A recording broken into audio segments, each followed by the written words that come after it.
السلام علیکم سامعین، آپ دیکھ رہے ہیں مکس سٹوری چینل۔ کہانی بھٹکا ہوا راہی کی 19ویں قسط پیش خدمت ہے۔ کیا بات ہے، کیا ہوا؟ خیریت تو ہے؟ اس نے ایک ہی سانس میں بہت کچھ پوچھ لیا۔ ٹھیک ہے، کچھ غلط فہمی ہو گئی تھی، ارسلان نے صوفے پر ڈھیر ہوتے ہوئے کہا۔ کیسی غلط فہمی؟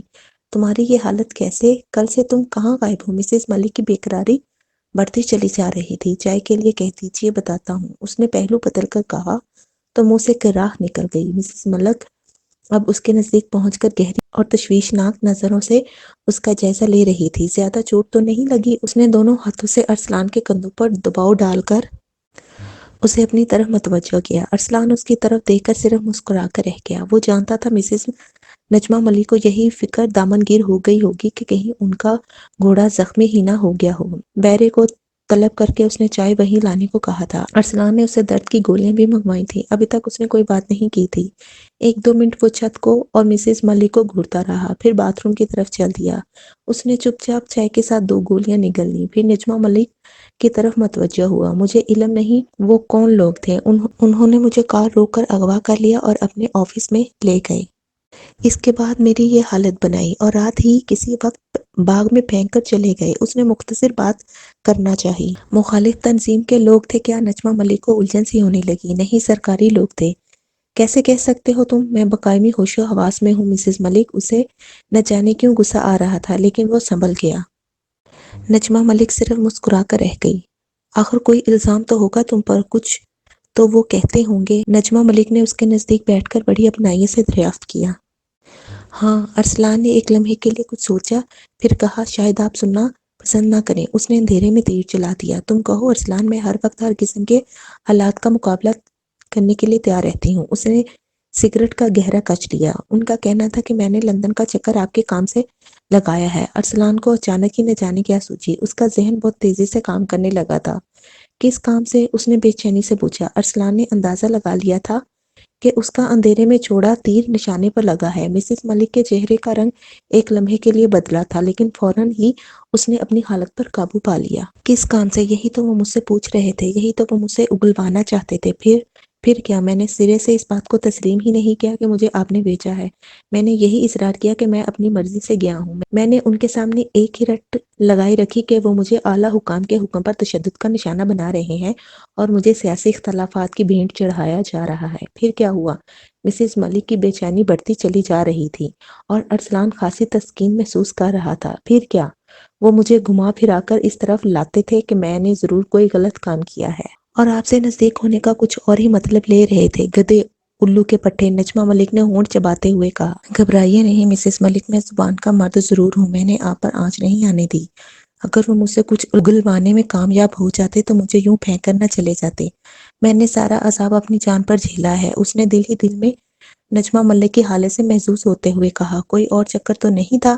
اچانک ہی نجمہ ملک نے جھک کر اس کی آنکھوں میں جھانکا۔ ابھی تو نہیں، مستقبل کے متعلق کچھ نہیں کہہ سکتا، اس نے اٹھتے ہوئے کہا۔ میں ذرا آرام کرنا چاہتا ہوں۔ معلوم نہیں گاڑی کہاں ہے؟ یہ واقعہ کمیٹی چوک میں پیش آیا، شاید گاڑی وہیں موجود ہو یا پھر پولیس کے پاس ہوگی۔ تم گاڑی کی فکر نہ کرو، جہنم میں گئی گاڑی۔ یہ سارا سیاسی چکر ہے۔ وہ لوگ ملک پر ہاتھ ڈالنے کے لیے کوئی نہ کوئی قربانی کا بکرا ضرور تیار کریں گے۔ آخر حکومت یہ سب کچھ ٹھنڈے پیٹوں تو برداشت کرنے سے رہی۔ ارسلان جانتا تھا کہ آخری فقرہ اس نے ارسلان سے زیادہ اپنے آپ کو تسلی دینے کے لیے کہا تھا۔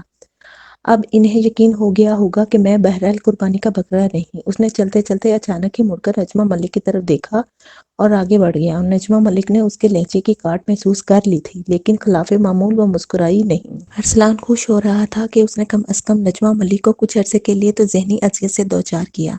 وہ نہیں جانتا تھا کہ اچانک ہی اس کے ذہن میں اود کر آنے والے اس خیال نے نجمہ ملک کے دل میں ہمیشہ کے لیے تشکیک کا زہر بھر دیا تھا۔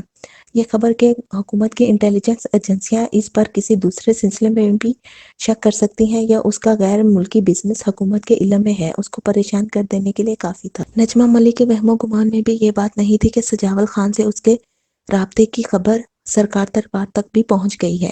جب ارسلان اپنے کمرے میں کپڑے تبدیل کر کے بستر پر لیٹ خاصا سکون محسوس کر رہا تھا۔ عین انہی لمحات میں مسز ملک اپنے کمرے کی کھڑکی سے باہر باغ میں سرو کے پودوں پر نظریں جمائے سگریٹ کے مرغولے فضا میں بکھیر رہی تھی۔ وہ بڑے مضبوط اعصاب کی عورت تھی۔ اگر عام قسم کی عورت ہوتی تو وہ حوادث کے جن طوفانی تپیڑوں سے اس کا ماضی میں واسطہ رہا تھا ان کی زد میں کبھی کی بکھر کر ٹوٹ چکی ہوتی، لیکن آج وہ خاصی پریشان تھی۔ ارسلان کی اس اطلاع نے کہ اس سے سیکیورٹی والے نجمہ ملک کی دوسری حیثیت کے متعلق پوچھ گچھ کرتے رہے تھے، اسے پریشان کر دیا تھا۔ وہ بہت ہوشیار عورت تھی، اس نے کوئی ایسا کلو اپنے پیچھے نہیں چھوڑا تھا کہ کوئی اس پر شک کر سکے۔ سجاول خان سے اس کے تعلقات کی نوعیت کا صحیح علم تو ملک صاحب کو بھی نہیں تھا۔ ملک کو صرف اتنا علم تھا کہ وہ خاصی اونچی اڑ رہی ہے، یورپ اس کا آنا جانا لگا رہتا تھا۔ ملک نے اس کا سبب جاننے کی کبھی کوشش نہیں کی تھی۔ وہ خوش تھا کہ نجمہ بیگم خوش ہے۔ اس کا علم تو اسے بعد میں ہوا کہ دراصل اس نے نجمہ کو نہیں پھنسایا تھا، خود وہ اس کے جال میں پھنسا تھا، اور ایسا پھنسا تھا کہ پھر پھنستا ہی چلا گیا۔ نجمہ بیگم نے جب پہلا پھیرا لگایا تو ملک کو بڑے فخر سے اپنے اس کارنامے سے آگاہ کیا تھا، اور ملک نے بھی اسے بیگم صاحبہ کی ادا سمجھ کر قبول کر لیا۔ وہ جانتا تھا سوسائٹی کی جن بیگمات میں نجمہ کا اٹھنا بیٹھنا ہے، ان میں کچھ ایسی بھی ہیں جو کبھی کبھی بطور شغل یا محض چیلنج کے لیے اس طرح کا ایک آدھ پھیرا لگا لیا کرتی ہیں۔ درجنوں معزز گھرانوں کی بیگمات کو وہ جانتا تھا جو یورپ کی مختلف جیلوں میں قید و بند کی صحبتیں برداشت کر رہی تھیں۔ ان میں سے کچھ تو ایسی نوجوان لڑکیاں بھی تھیں جو عمال حکومت کی نزدیکی رشتہ دار تھیں۔ ملک کی اطلاع کی حد تک نجمہ بیگم نے ایک دو پھیرے خود ہی لگائے تھے، جس کے بعد سے ارسلان اس کے ہتھے چڑھ گیا تھا۔ عین ممکن ہے اس نے ارسلان سے پہلے بھی کسی کو ان خدمات پر مامور کیا ہو، لیکن ملک صاحب کو اس کا علم نہیں تھا کہ نوجوان لڑکوں اور لڑکیوں کا جو گروہ اس کے گرد اکٹھا رہتا ہے، ان میں سے کتنے لوگ نجمہ بیگم کے قریب اور کتنے زیادہ قریب ہیں۔ بہت ہوشیار اور سیاسی جوڑ توڑ کے ماہر ملک صاحب کو تو اس بات کا بھی علم نہیں تھا کہ اس کی لاڈلی بیگم صاحبہ نے اس شہر کے دو معزز گھرانوں کی لڑکیوں کو یورپ کی جیلوں میں پہنچا دیا ہے۔ ایک پہلے ہی چکر میں اور دوسری بدقسمت لڑکی تیسرے چکر میں پکڑی گئی تھی۔ دونوں نے عدالت میں چونکہ رضاکارانہ طور پر اپنے جرم کا اقرار کر لیا تھا، شاید اس لیے انہیں 10 سال قید کی سزا کا حکم ملا تھا۔ ارسلان تو اس کا تیسرا شکار تھا۔ یہ اس کا کمال فن تھا کہ جہاں ایک طرف اس نے ملک ایسے گھاگ سیاستدان کو گھیرو کیا تھا، وہاں اس نے سجاول خان ایسے بین الاقوامی شہرت یافتہ سمگلر کو بھی اپنی زلفوں کا اسیر بنا رکھا تھا۔ اس کے تعلقات کی نوعیت کچھ بھی ہو، حیرانگی کی بات یہ تھی کہ سجاول خان اس کی ضرورت محسوس کرتا تھا۔ وہ گھات گھات کا پانی پینے والا پاپی جانے اس گھات پر پلٹ پلٹ کر کیوں آتا تھا۔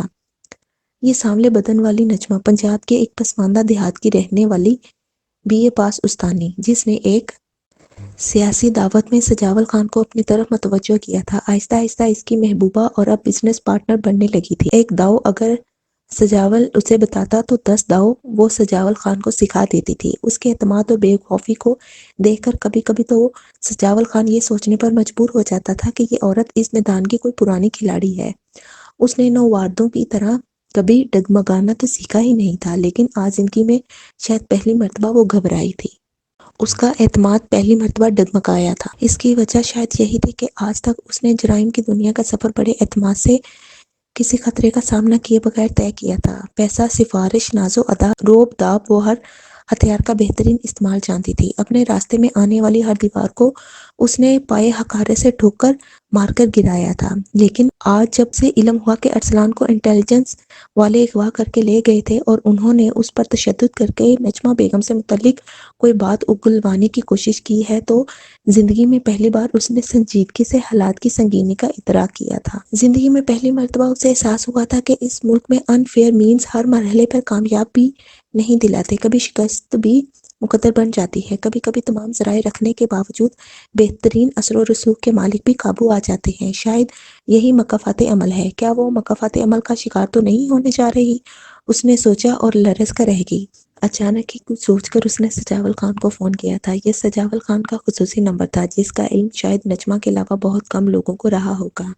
کیا بات ہے، کچھ پریشان لگ رہی ہو؟ سجاول خان نے فون پر ہی اس کے تیور پہچاننے کا دعویٰ کر دیا۔ ایک ضروری بات تھی، شام کو شالون میں ملتے ہیں۔ سجاول خان محتاط آدمی تھا۔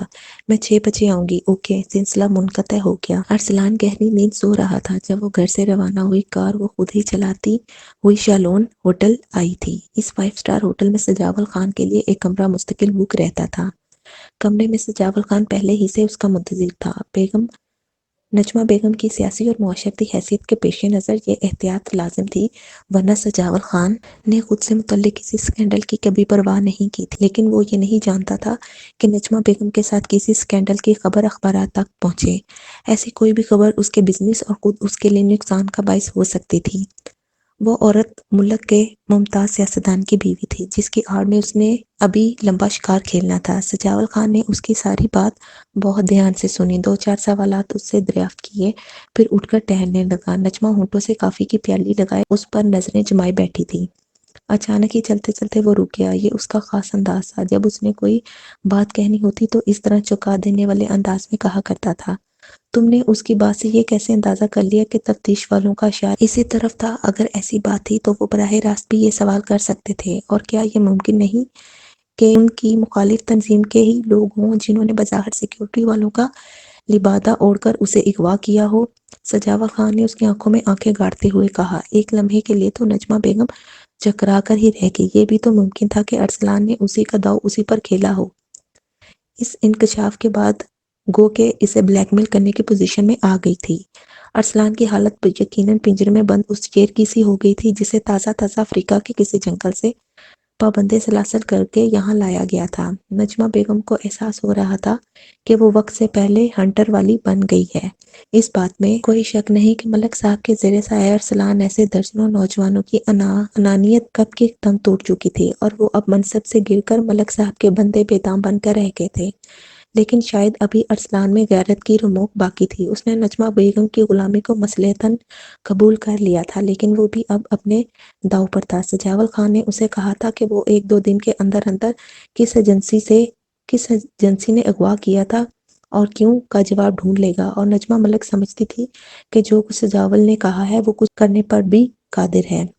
اس کے ہاتھ بہت لمبے تھے اور رسائی بہت دور تک تھی، لیکن اس بات کا اندازہ تب مسز ملک کو بھی نہ ہو سکا کہ اس مرتبہ معاملات اس کی رسائی سے بھی باہر ہیں۔ گھر آ کر اس نے اپنے چہرے سے کوئی غیر معمولی بات ظاہر نہیں ہونے دی۔ وہ گاڑی جو ارسلان کے زیر استعمال رہتی تھی گیراج میں کھڑی تھی۔ ارسلان کے ذریعے اسے معلوم ہوا کہ گاڑی مقامی تھانے میں موجود تھی۔ کاغذات چونکہ مسز نجمہ کے نام تھے، اس لیے پولیس نے اس سے ہی رابطہ قائم کیا تھا اور کار سے قیمتی آلات نکالنے کے بعد یہ کہہ کر انہیں لوٹا دی کہ یہ کار نامعلوم مقام پر چھوڑ کر کوئی بھاگ گیا ہے۔ نجمہ بیگم کے بعد اب دوسری مسلسل چوٹ نے اسے تل ملا کر رکھ دیا تھا۔ ایک لاوا سا انتقام کی طرح اس کے اندر دہقنے لگا تھا۔ اس نے آج پہلی مرتبہ سنجیدگی سے اپنے ماضی کا جائزہ لیا تھا، اور اب ایک پچھتاوا اس کی جان کو آ گیا تھا۔ اس کا سب کچھ تو چھن گیا تھا، اس کو تو اب تسلی دینے والا بھی کوئی نہیں رہا تھا۔ میں انتقام لوں گا نجمہ بیگم تم سے، اور نہ جانے وہ حالت جنون میں کیا کیا سوچتا رہا۔ جب نوکرانی نے اسے رات کا کھانا تیار ہونے کی اطلاع بہم پہنچائی، کھانے کی میز پر نجمہ بیگم اس کی منتظر تھی۔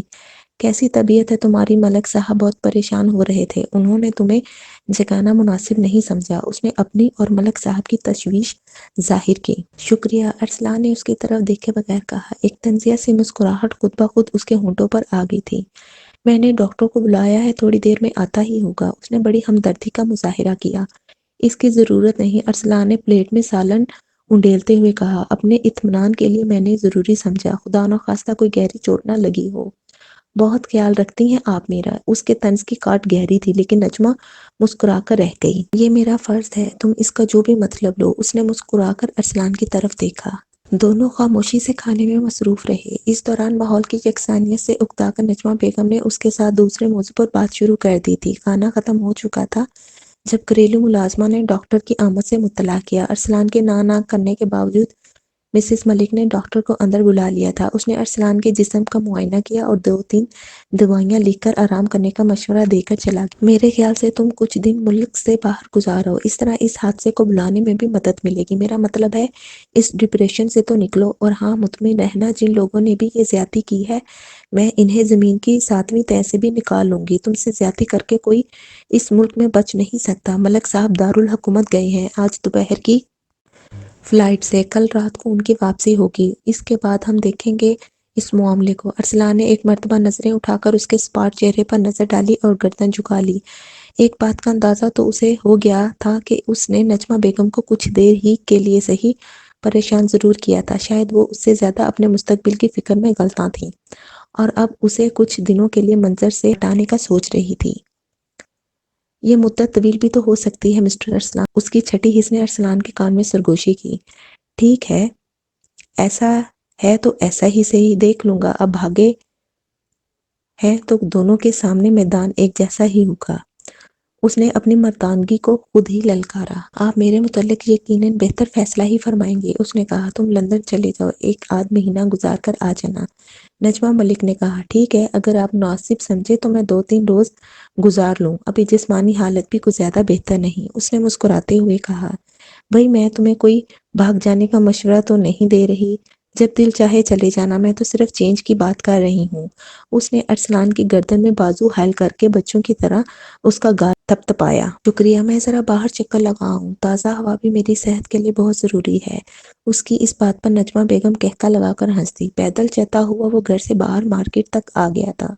اس دوران اس نے دل ہی دل میں عزم کر لیا تھا کہ اگر وہ گناہ کی اس دلدل میں پھنس ہی گیا ہے تو اسے خود کو اتنا مضبوط اور طاقتور بنانا ہے کہ وہ بھی سرمایہ اور اثر و رسوخ کے بل بوتے پر ان مگر مچھوں سے ٹکر لے سکے۔ میں پانڈی ہی کیوں بنوں؟ اگر پھیرا لگانا ہے تو ملازم بن کر کیوں، مالک بن کر کیوں نہ لگاؤں؟ خطرہ تو دونوں صورتوں میں ایک جیسا ہی ہوگا۔ گرفتاری کی صورت میں اسے یہ کہنے پر کہ وہ اپنا نہیں کسی اور کا مال لے جا رہا ہے کم سزا تو نہیں ملے گی، قانون کی نظروں میں تو وہ مجرم ہی رہے گا، خواہ مال اس کا ہو یا نجمہ کا۔ لیکن نجمہ کا کیوں؟ اس کا اپنا ہی کیوں نہیں؟ وہ خود سجاول خان کیوں نہ بنے، سب کو اپنے قدموں میں کیوں نہ جگائے؟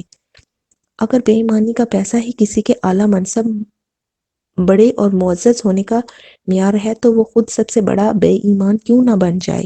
واہ ملک ارسلان، واہ! ارسلان جٹ ونڈرفل، شاباش! اب آئے نا بچوں سیدھی راہ پر۔ اس نے دل ہی دل میں اس جاندار فیصلے پر خود کو داد دی۔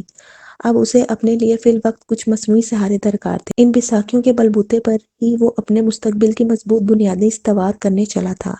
مارکیٹ سے ٹیکسی میں بیٹھ کر وہ سیدھا مختارہ بائی کے کوٹھے پر پہنچا تھا۔ اس نے اپنے ذہن میں جو منصوبہ تیار کیا تھا اس میں مختارہ اور اس کی بیٹی کی ضرورت قدم قدم پر پیش آتی، گو کہ اس کے ذریعے مختارہ نے گہری چوٹ کھائی تھی، لیکن وہ کنجروں کی نفسیات سمجھنے لگا تھا۔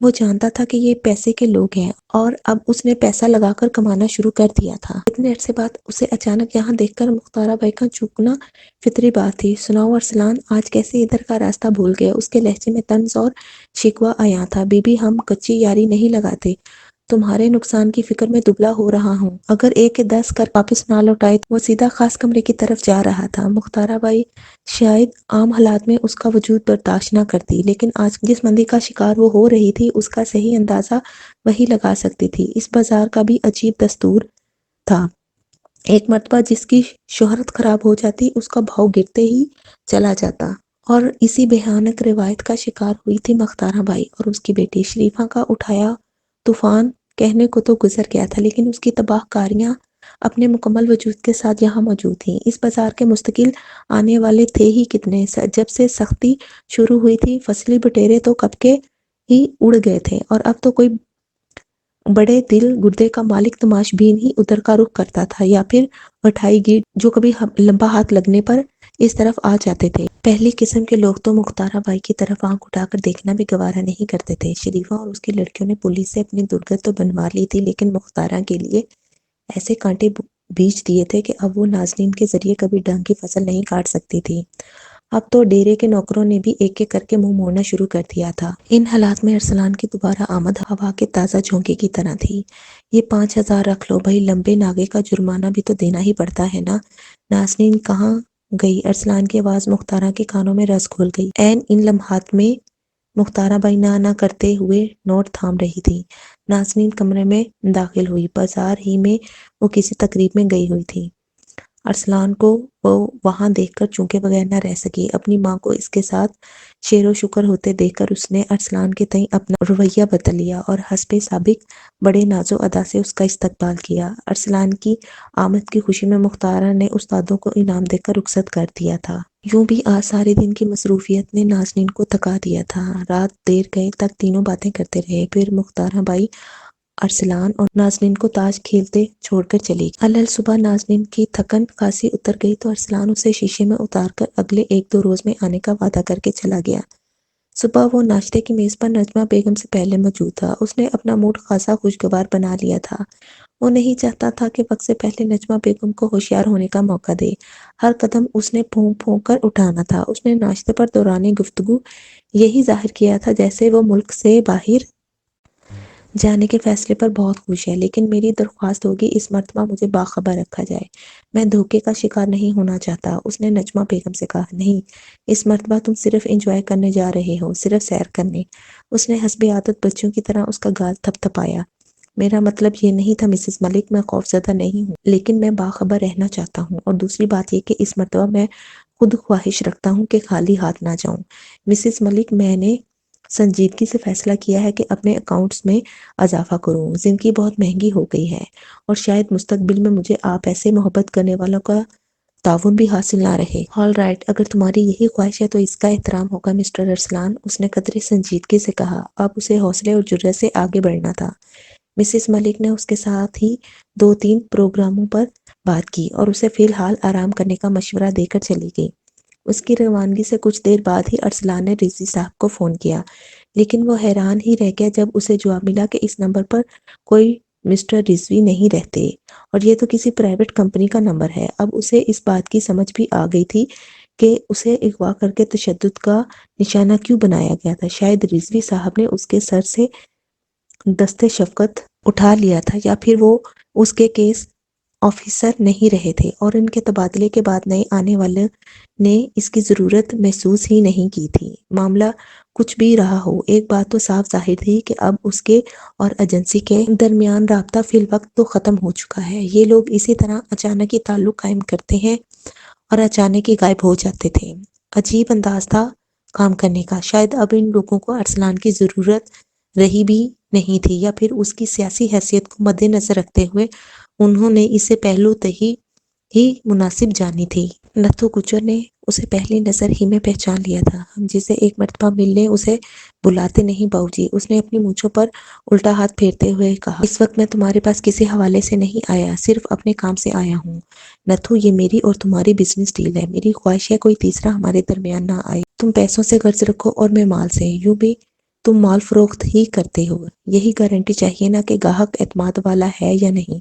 اس زمن میں تم جیسا چاہو گے اپنی تسلی کر سکتے ہو، ارسلان نے لگی لپٹی رکھے بغیر مطلب کی بات پر آتے ہوئے کہا۔ وہ نتھو گجر کو 1.5 سال پہلے ملا تھا، جب ایک مرتبہ ملک صاحب نے کسی جلسے میں ہنگامہ رائے کے لیے اس کی خدمات حاصل کی تھیں اور ارسلان کو اس کے پاس بھیجا تھا۔ نتھو ہیروئن کا مقامی بے تاج بادشاہ کہلاتا تھا۔ ایک جہان جانتا تھا کہ وہ ہیروئن کا دھندا کرتا ہے، لیکن پولیس نہیں مانتی تھی، کیونکہ پولیس کو اس کے خلاف ثبوت نہیں مل سکا تھا، اور ہونہار اور قانون کا احترام کرنے والی پولیس کبھی کسی کے خلاف ثبوت حاصل کیے بغیر کارروائی نہیں کرتی تھی۔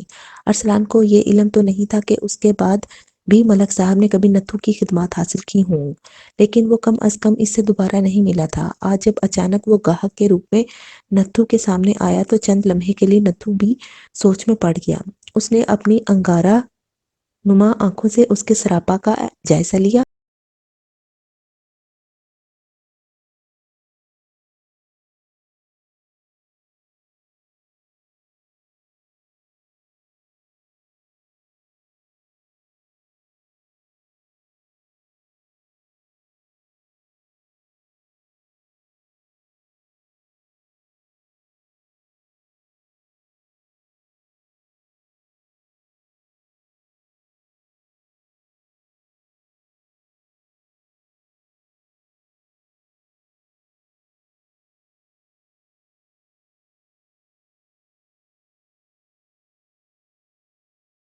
نہ ہی ان ملکوں میں رشوت سے کام چلتا ہے۔ میرا مشورہ تو یہی ہے کہ اس چکر میں نہ ہی پڑو تو بہتر ہے، کہیں ایسا نہ ہو کہ ساری کے چکر میں آدھی سے بھی ہاتھ دھو بیٹھو۔ اس نے ارسلان کو ٹٹولنا چاہا۔ میں تمہیں یقین دلاتا ہوں کہ تمہارے لیے کوئی خطرہ پیدا نہیں کروں گا، مجھے صرف مال چاہیے۔ میں خطرات کو کبھی خاطر میں نہیں لاتا برخوردار۔ اگر تم بازید ہو تو ٹھیک ہے، بات کرو، کتنا لوگے؟ اور دونوں میں معاملہ طے پا گیا۔ ارسلان نے رقم وہیں ادا کر دی اور مال اسے دوسرے ٹھکانے سے حاصل کرنے کی ہدایت ملی تھی۔ دوپہر تک وہ مال سمیت گھر واپس پہنچ گیا تھا اور کسی کو کانوں کان خبر نہ ہوئی۔ اگلے 2-3 روز اس نے مسز ملک کے ساتھ معمول کے مطابق گزارے۔ اس درمیان ملک صاحب واپس آ چکے تھے۔ انہوں نے ارسلان کے اغوا کو صوبائی حکومت کے کھاتے میں ڈال کر اسے محتاط رہنے کی تلقین کی تھی۔ اس کے اغوا کو مرکزی حکومت کے ہر قابل ذکر عہدیدار کے سامنے اپنے نمبر ٹانگنے کے لیے اس ظلم کی کہانی بھی سنا دی تھی اور یہ بھی باور کروا دیا تھا کہ وہ مرکزی لیگ کے ساتھ اپنی دوستی کی بھاری قیمت ادا کر رہے ہیں۔ ایک چھوٹے سے بیگ میں اپنا مال پیک کروانے کی خدمات بھی اسے اس شہر میں میسر آ گئی تھی۔ پیکنگ کرنے والے نے پیسے تو اچھے خاصے وصول کیے تھے اور ایک خصوصی بیگ تیار کر کے اس کے ہاتھ میں تھما دیا، لیکن ارسلان کے علم میں یہ بات لائی گئی تھی کہ اس استاد کے ہاتھوں کا تیار کردہ تھیلا آج تک نہیں پکڑا جا سکا۔ اس کے پاس یورپی کسٹم کے ہر جوڑ کا توڑ پہلے سے موجود تھا۔ حساس کیمروں سے لے کر کتوں تک کی دست برد سے تھیلیوں کو محفوظ رکھنے کے لیے اس استاد کو جرم کی دنیا میں سیاستدان کی حیثیت سے مانا جاتا تھا۔ یہ بیگ بھی بڑی خاموشی سے اس نے اپنے کمرے میں پہنچا دیا تھا۔ اب اسے نجمہ بیگم کے بیگ کا انتظار تھا اور تیسرے روز ہی یہ انتظار بھی ختم ہو گیا۔ تیاری کر لو، تم پرسوں رات کی فلائٹ سے جا رہے ہو، پہلے والے ایڈریس ہی پر جانا ہے۔ بائی دا وے مسز ملک، مجھے اس ٹرپ پر کتنا معاوضہ ملے گا؟ اس کے اچانک سوال نے ایک مرتبہ تو مسز ملک کو بکھلا ہی دیا تھا۔ کیا مطلب ہے تمہارا؟ وہ چونکی میں نے بڑی سلیس اردو میں بات کی ہے مسز ملک، اس میں سمجھ نہ آنے والی تو کوئی بات نہیں۔ وہ سنجیدہ تھا۔ اوہو، خاصے ہوشیار ہو گئے ہو ایک ہی چکر میں۔ اس نے طنزیہ انداز میں مسکرا کر دیکھا۔ خیر یوں بھی اچھی خبر ہے، معاوضہ پہلے جتنا 2 لاکھ اور مال وہ بھی پہلے جتنا۔ اس مرتبہ میں 5 لاکھ لوں گا مسز ملک۔ کا کیا مطلب؟ تمہارا دماغ تو خراب نہیں ہو گیا؟ اس مرتبہ اس نے چلا کر بات کی تھی۔ بالکل نہیں، بلکہ میرا دماغ ٹھیک ہو گیا ہے مسز ملک۔ یہ کہاں کا انصاف ہے کہ جس کاروبار میں آپ میری جان خطرے میں ڈال کر 1 کروڑ کا منافع ہو رہا ہو، اس سے مجھے صرف 2 لاکھ ملے؟ میں اب اتنا گدھا بھی نہیں ہوں۔ تم نشے میں ہو یا مذاق کر رہے ہو؟ نجمہ بیگم اس کی آنکھوں میں جھانک رہی تھی اور وہ دوسری طرف دیکھ رہا تھا۔ میں سیریس ہوں، یہ زندگی موت کا کھیل ہے۔ ممکن ہے آپ اسے مذاق سے زیادہ اہمیت نہ دیتی ہوں، لیکن میرے لیے ارسلان اپنی اوقات میں رہو، زیادہ اونچا اڑنے کی کوشش نہ کرو۔ تم نہیں جانتے کہ اس نے ارسلان کی بات کاٹ کر ہونٹ چباتے ہوئے کہا، لیکن اس کی بات مکمل ہونے سے پہلے ارسلان نے کاٹ دی۔ یہی مشورہ میں آپ کو دوں گا مسز ملک، اوقات تو میری بہرحال آپ سے زیادہ ہے، اگر آپ کا اشارہ خاندان کی طرف ہے تو، اس نے پھاڑ کھانے والے انداز سے جواب دیا۔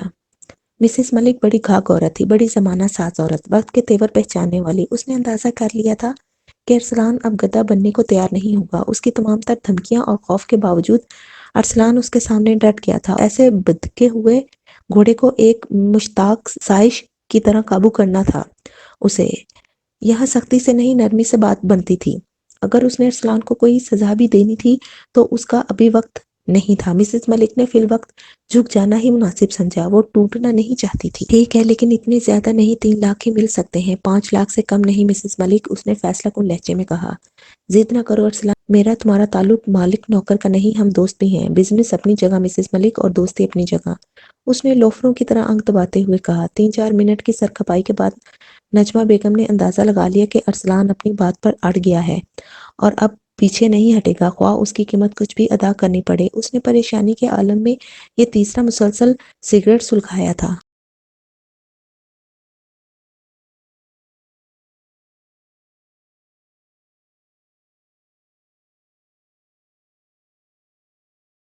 اگلا حملہ پہلے سے بھی زیادہ زوردار تھا۔ تم جانتے ہو اگر میں چاہوں تو ساری زندگی تمہیں جیل کی سلاخوں کے پیچھے پھینکوا سکتی ہوں۔ نہ چاہتے ہوئے بھی نجمہ بیگم نے کہہ دیا۔ ضبط کا یارہ نہیں رہا تھا۔ جی ہاں، لیکن آپ نے یہ فیصلہ کیسے کر لیا کہ میں اکیلا ہی جاؤں گا؟ اگر آپ جیل میں نہ گئی تو خدا کے فضل سے آپ کو اتنی نیک نامی ضرور مل جائے گی کہ پھر شاید گاؤں میں واپس ضرور جانا پڑے جہاں سے آپ نے اپنی اس ہنگامہ خیز زندگی کا آغاز کیا تھا۔ مسز ملک، ڈوبتا ہوا آدمی بسا اوقات بڑے ماہر پیراک کو بھی اپنے ساتھ لے مرتا ہے۔ آپ مجھے انڈر ایسٹیمیٹ کر رہی ہیں۔ میں نے اسٹوڈنٹ سیاست میں جھک نہیں ماری۔ جیسے ہی مجھ پر برا وقت آیا، آپ کی تباہی کا آغاز ہو جائے گا۔ آپ کی کہانی مکمل تفصیلات کے ملک کے ہر قابل ذکر اخبار اور رسائل میں شائع ہو جائے گی اور میں مرتا مرتا بھی آپ کو مجرم ثابت کر دوں گا۔ نجمہ بیگم، مت بھولیے کہ آپ نے ملک صاحب کو بھی بلیک میل کیا ہے۔ اس کھیل میں ایک طوائف کے رول کو نظر انداز نہ کیجیے، ایک ایسی وائف جس کو آپ نے دھوکہ دیا، خدا کا شکر کیجیے کہ میں نے معاملات دبا رکھا ہے اور اس گھنونے کھیل میں آپ کے کردار کا اسے علم نہیں، ورنہ وہ خاندانی طوائف ہے، آپ سے کہیں زیادہ داؤ پیچ جانتی ہے وہ، اور اسے اپنی عزت بے عزتی کا بھی کوئی خوف نہیں۔ آپ نے میرے ساتھ دو دو ہاتھ کیے ہیں، میری اور اپنی محبت کو جنگ میں آپ نے بدلا ہے، اور مسز ملک آپ کی اطلاع کے لیے یہ بھی عرض کر دوں کہ محبت اور جنگ میں سب جائز ہے۔ اسلان کی زبان سے نکلا ایک ایک لفظ سیسے کی طرح نجمہ بیگم کے کانوں سے دماغ میں اتر رہا تھا۔ ٹھیک ہے، تم چیک لے لو، اس نے نڈال ہوتے ہوئے کہا۔ نہیں، کیش، مجھے آج شام تک یا کل صبح تک کیش دے دیجیے۔